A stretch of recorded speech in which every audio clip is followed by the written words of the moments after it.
today we're going to talk about section 524, which is the translation of our logarithmic functions. So translations work really the same way that they've been working for us on any of our functions that we've been translating or moving. So if we think of our quadratics and how we looked at quadratics in that graphing form, and it told us if it flipped it upside down, if it shrunk it, stretched it, moved it left, moved it right, moved it up, moved it down. The same exact principle applies to when it comes to logarithms. So we're going to look at that, and then we're going to talk about our logs, and when it comes to our bases, like how does the base of our log have to, all of that good garbage, how that changes or doesn't change, and what it all means. Sound like a plan, Stan? Sure. All right. So we're talking about translating our functions, right? So a couple things that we need to talk about. Like on this one, we have that f of x equals log of x. So that's the same thing as like y equals log of x, right? F of x is the same thing as y. It's just another way of writing it. Do you notice anything kind of missing off of this little problem, off this little logarithm? Starts with a b. The base, right? The base isn't written in there. And I know I've kind of talked about it a little bit, but I kind of want to put it in writing for you guys. So in mathematics, sometimes, I don't know, we get lazy or we just don't like, repeating ourselves or however. So there's some things in math that we do. If I were to give you just, the variable x, there's technically an exponent on that, right? There's technically like x to the first. We just never write the first, right? When it comes to the square root of 3, technically there's something missing on that one, right? Technically there's because we're taking that second root, of 3. We get lazy and we just don't write in that second root, right? So the same thing happens with logarithms. In logarithms, we are in a base 10 counting system. Now granted, we can change our base to be any number, but when it's a base 10, we get lazy, and guess what we don't do? We don't write the little 10 in there.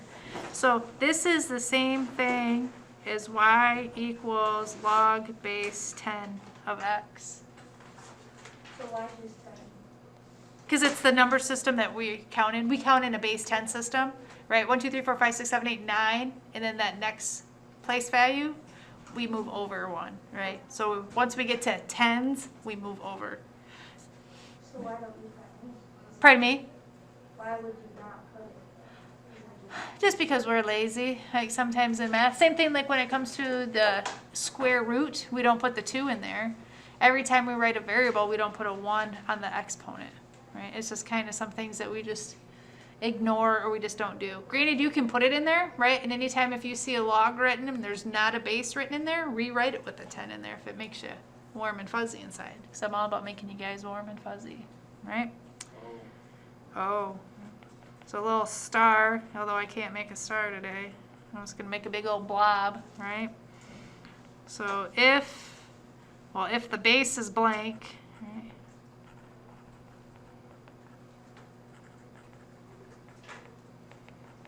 It's base 10. Right.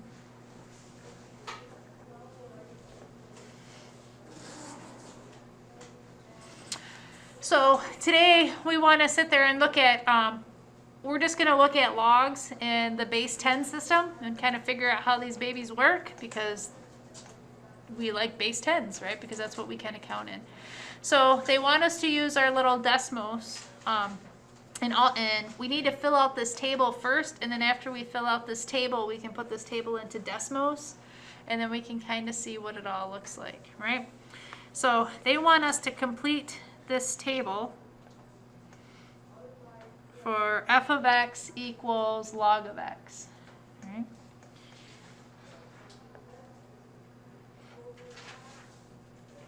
So they want us to do y equals log of x. So we're going to use our little handy dandy calculator to help us out with this. So if we look at our table, they give us half of the values, they give us y's, and then in the other half of the table they give us the x values to plug into this. So right now, if I were to plug in my y value, my first one, my y value is -6. So they want us to figure out -6 equals log base 10 of x, right? Can we do that in our head right now? What can't you do like 10 to the -6? Yeah, exactly, right. We need to switch it into a exponential, right? So what's our base going to be? 10 to the -6 equals x. 10 to the... -6, right? Why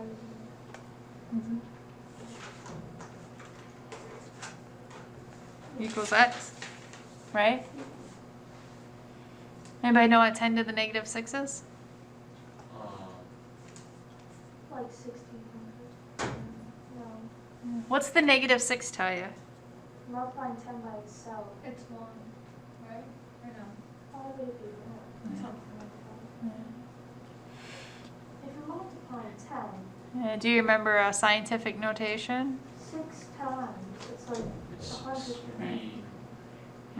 0.00000010. Yeah, there's, yeah, exactly. Something like that. I didn't count your zeros, but yeah. So from like, you're gonna get 5 zeros. 1, 2, 3, 4, 5, and then 1. So when it comes to these little guys on the left,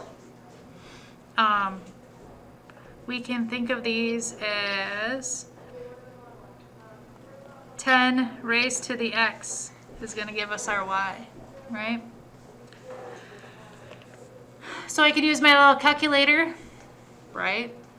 What do you think is going to happen when I put in -5? And when I put in -4, when I put in -3, put in -2, oop, put in 1. What's going to happen when I put in 0? It's going to be 1. It's going to be 1, right? Because anything to the 0 power is 1.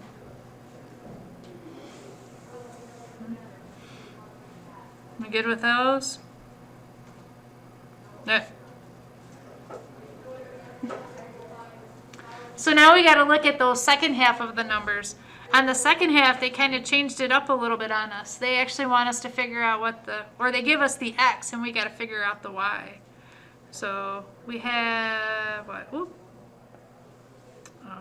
Y equals log of x. And they gave us the x values. So if I put in y equals log of 1, you think I could figure out what log of 1 is? Yeah. What am I going to do? I'm going to sneak over here to Desmos, right? Now I'm going to go over to my function. Oops, sorry, yes. No. Why am I confusing myself?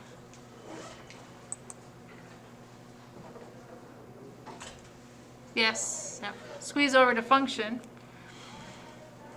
And I can do the log of 1. And I get 0. Yep.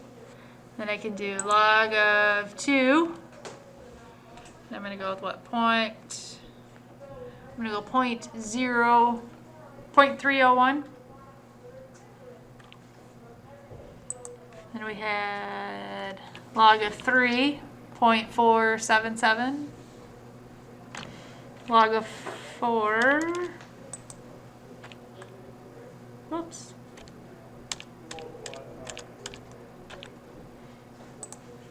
Log of 4. What do we get? Log 5. And log 6. Okay.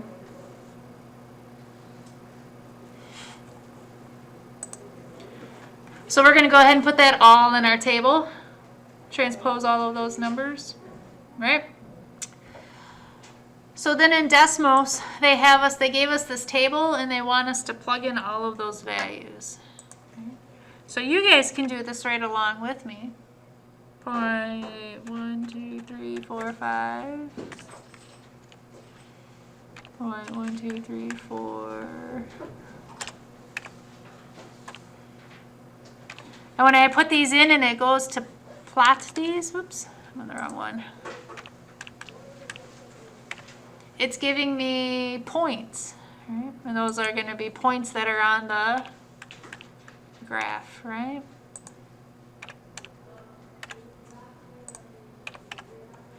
And at 0, we were at 1. And at 1, we were at 0. And 0.301.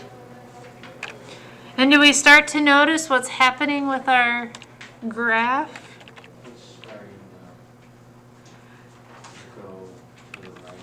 Yeah, it's starting to go to the right. It's kind of giving that little curve going on, isn't it? 0.69. Oops. 0.778, right?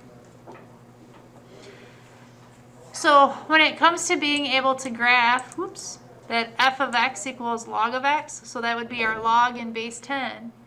We can kind of see our graph.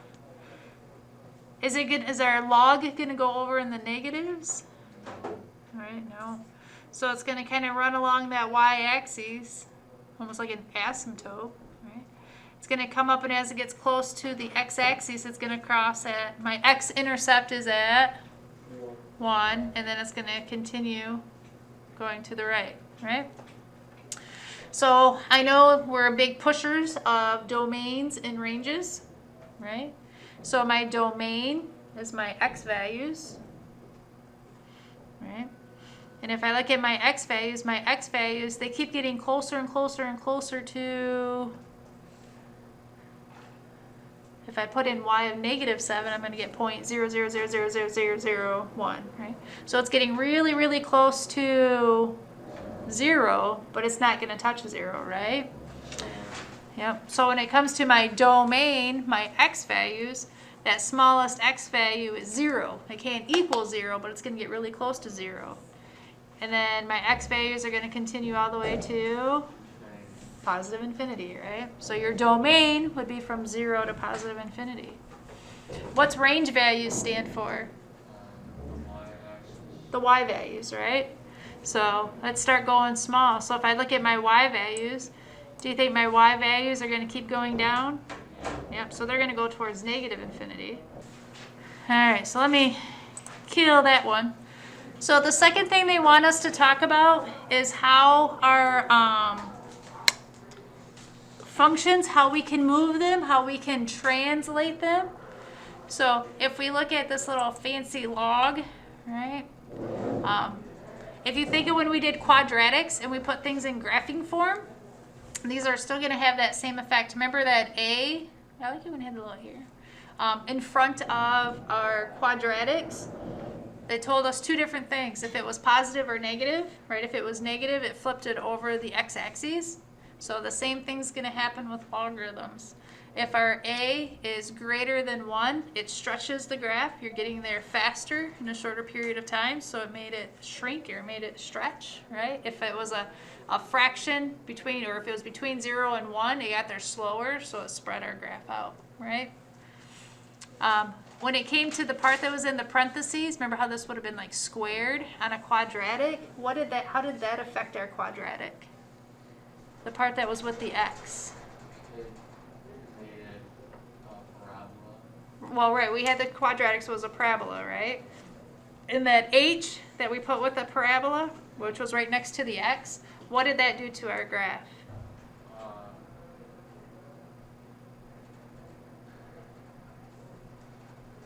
Didn't it make it do that weird thing where like there was one that came and went down, there was one that like came from the top and went the other way? Right, so x moves it left or right, right? It moves it on that x-axis, yep. What does our k do to our parabola? It makes it go up or down, right? So the exact same thing is going to happen when it comes to logarithms. So if I take where my a equals 1, right, just a typical regular little graph, if I sit there and if I go negative, what happened to my graph? It flipped, right? Same thing happened, right, when it came to a quadratic. As it got bigger, or greater than 1, it made it get there faster, right? It stretched it out. So are we getting there faster? Yeah, because like here, from my 4, I was just over 2.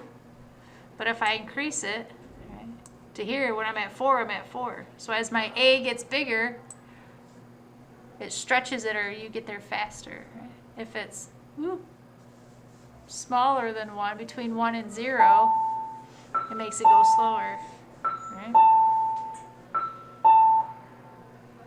Hey, got it back to 1. Right, what did we say H did? H moved it left to right, right? It's with the X, so it's got to move it around the X-axis. So if I move it around the X-axis, it's going left or right. Oh, if I go negative, I went to the... If I'm positive, I go to the right. And what about K? What does K do? If K is positive, where is it going to go? It's going to go up, right? If K is negative, what's it going to do? It's going to move it down from that parent function, right? So I know we sat there and were really hard on you guys when it came to like quadratics, like making sure you understood that graphing form, because and we kept saying it works for all functions, or most all functions, right? That same property applies. So we wanted to make sure you guys were good with those. All right. You guys got any questions, comments, or concerns on those? Make sense? Good to go? All right. And you guys can do domain and range? Yeah, just like that worksheet. Yep, because on that worksheet, guess what's on there? Domain and range. We'll find out.